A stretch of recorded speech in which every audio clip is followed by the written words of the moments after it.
હું તો ખાલી એટલું જ કહું કે પાપડ અથાણા જેવી વસ્તુ જો બગડી જતી હોય તો આ તો જિંદગી બગડવાની વાત છે, જિંદગી બગડવાની વાત છે. બધી કહેવત સાંભળી છે ને, દાળ બગડી એનો દાડો બગડ્યો, અથાણું બગડ્યું એનો વરસ બગડ્યું. હવે નહીં બોલવું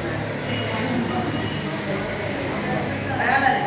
તો આટલી ટાઈમનું ના પાડવાથી પાપડ બગડતા હોય, અથાણું બગડતું હોય તો આ તો કેટલું ખરાબ છે.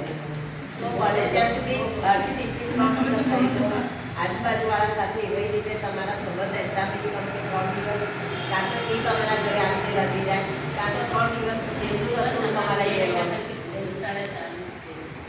બહુ સરસ.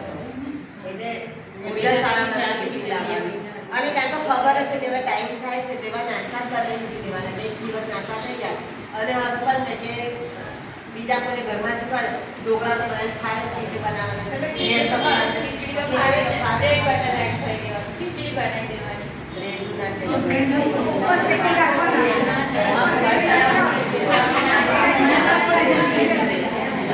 એટલે શીખવાડી દેવાનું કે જેથી કરીને 3 દિવસ એવા મતલબ છે. અને ઘરે